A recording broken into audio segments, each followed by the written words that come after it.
these readings are saying that the resurrection is a world, universal, creation altering event, that it can't be ignored. And it's not dependent on us individually. If we acknowledge it or choose not to acknowledge it, it changes everything. So the first reading, the Acts chapter 2, I'm reading it as Peter announcing it to people in Jerusalem, as kind of illustrating how they can't ignore it. Everyone there may have wanted to go about their usual day activities, but it's illustrating how, no, you can't. This thing happened, resurrection happened, Jesus was raised from the dead, and that changes everything.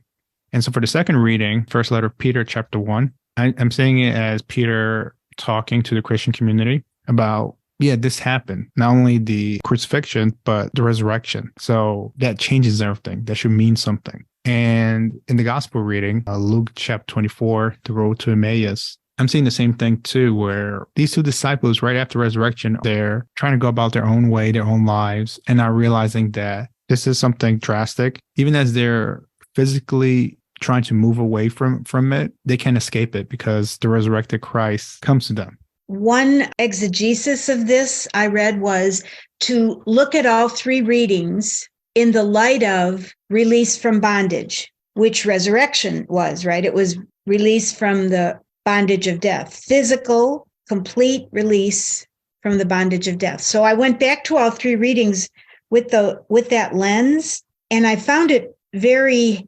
impactful for me because metaphorically, if you use the idea of release from bondage, you had to completely think a new way. It wasn't anything that they were used to. Jesus certainly wasn't the Jesus that they were used to seeing. And nothing that happened could be even recognized with their old vision.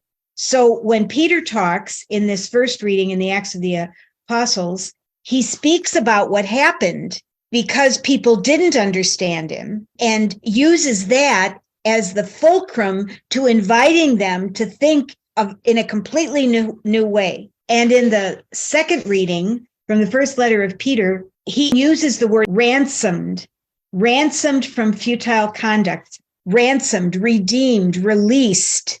That's another kind of release that had to happen because it was, if it was futile, then we weren't making any forward progress.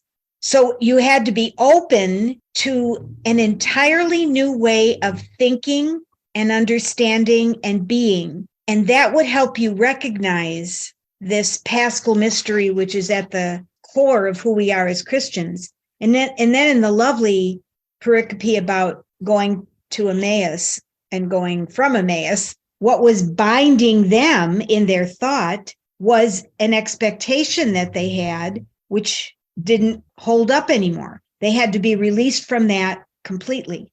Luke chapter 24, verse 14 and 15, it says the disciples were conversing about all the things that had occurred, and it happened that while they were conversing and debating, Jesus himself drew near and walked with them. And that sparked this idea that we can be labeling ourselves as disciples, as Christians, but we can be far off from Jesus's message, the point of resurrection. So amidst the resurrection just happening, the disciples don't understand resurrection. They don't see resurrection, even if it's so close to them. And so that kind of was a thought that how even now ourselves, we can be like, I'm a Christian, I'm a follower. And these instances of Jesus coming to our lives, we could be so blind to them as these two disciples were. It could be, as you're alluding to, us being bonded, chained down to our own way of wanting to see things, of how things should have happened, of how things should be. I went back to verse 10 and 11. It says, the women, Mary Magdalene, Joanne, and Mary, the mother of James, the others who accompanied them also told this to the apostles, this being the resurrection. But verse 11 says, but their story seemed like nonsense, and they did not believe them. But that kind of launched that idea for me. Is like, sometimes we can't see it because we won't let go of our own prejudices, ego. Even if resurrection is right in our face, we still cannot get it because we're refusing to let go of what ourselves are trying to define things. In all of the post-resurrection experiences, Jesus initiated all of them. And this emboldened that phrase, that clause of that sentence, Jesus himself drew near and walked with them, imprinted itself in me in a very vibrant and actually comforting way, because that continues to happen in all of our lives. Jesus draws near and walks with us. He draws near and walks with us. But again, we are so focused in other directions that we miss it, that God is near and walks with us. If we realized it, how that could change everything, no matter what is happening as we're walking, or the people with whom we're walking, or all of that would change if we had a strong sense of the truth that God is near and walks with us. I found it interesting. I find it funny how verses 33, 34, 35. So they set out at once and returned to Jerusalem, where they found gathered together the 11 and those with them who were saying, "The Lord has truly been raised and has appeared to Simon." Then they recounted what had taken place on the way and how he was made known to them in the breaking of the bread.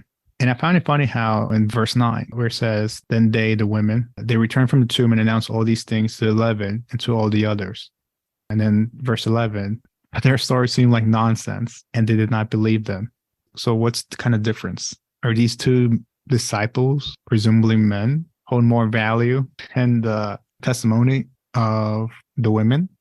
It took me down this path of like, how many chances do we get to recognize God in our lives because we missed the first chance of witnessing, seeing God, but we're clouded by our own prejudice, blindness to certain people, subjects, and things? Because they're both, again, going back to these two groups, the two disciples and the women, they both came to the 11 and said, "We have seen the resurrected Christ." But why is it that these two disciples think that because they say it to the 11, that's supposed to hold more value? Why doesn't their story seem like nonsense? And I know there could be, it could be flipped a different way and saying it takes kind of community of people to start kind of understanding the kind of validity of it, because everyone's experiencing their own different way. But I just find it funny because these were, I guess, the same people who heard it and then themselves say it's nonsense. But when they kind of experienced it, then it's no longer nonsense. Except, how did they experience it? In all the other things you referenced, recognition was connected to sight. So, for instance, when the apostles said that they had seen the Lord to Thomas, who wasn't there the first time, then he said, "Not unless I see and touch." So recognition was connected to sight, physical, biological sight. But here's what I see as different in the Emmaus story. Recognition didn't come with the sight for them either. It came with the ritual. If you take that as a narrative that was fashioned for a church that was just coming together, I think a message, a moral that it would be holding forth is the importance of gathering to break open the scriptures and to break bread. It was the ritual that brought the recognition, not the sight, physically looking on Jesus.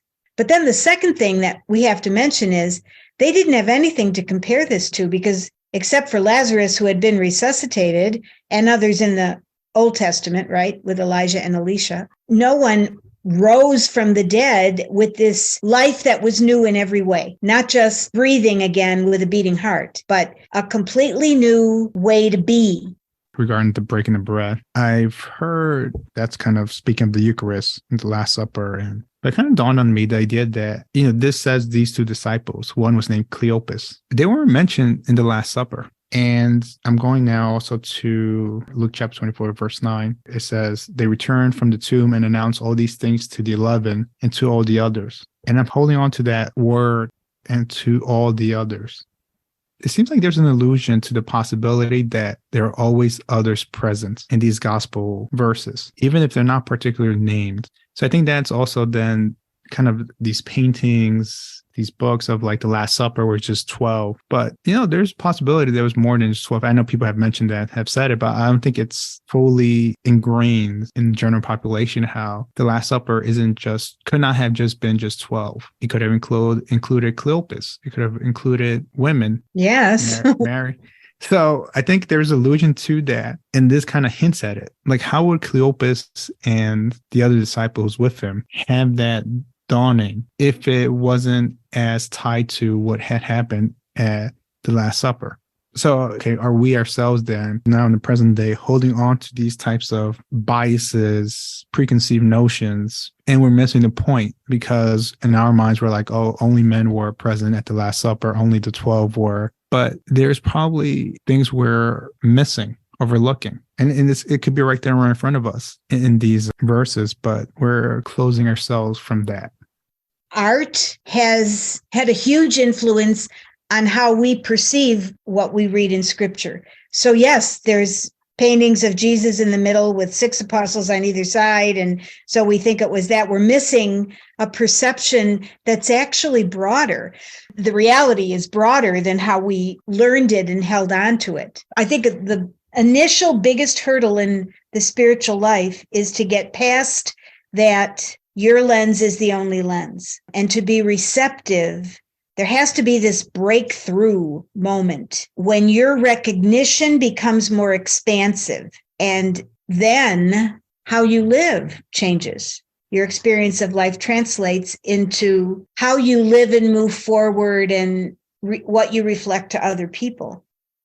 Now, if you take a different tangent, now I'm not arguing for Cleopas and companion not being there, but generally throughout all of the feeding narratives in the Gospels, the pattern is always the same. Jesus takes bread, blesses it, breaks it, distributes it. So if Cleopas and companion were not present at what we're calling the Last Supper, they would still have recognized that ritual. It's possible they could have recognized that ritual.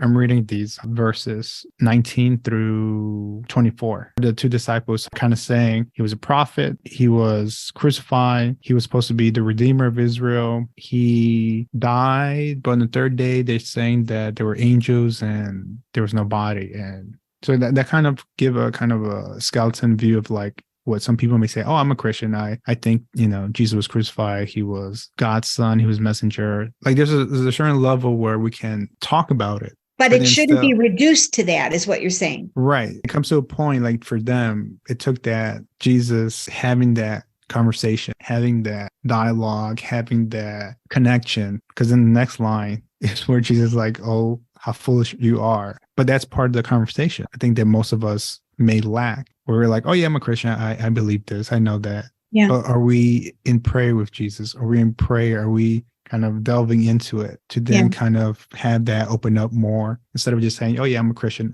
The point is that it's not an intellectual assent to knowledge. It is instead a relationship that gets deeper and broader. As you were referencing that, I thought it was kind of ironic that in the beginning, the apostles are saying, it's nonsense, but now he's saying foolish, but it's kind of like Jesus is saying, no, now wait a minute. That's nonsense, you guys, because that's at such a basic level that you're still not recognizing it. And the point of being a Christian is not the assent to tenets, not an intellectual assent. Instead, it is the experience, the recognition of the divine in all of life, including our own lives, and what we do with that.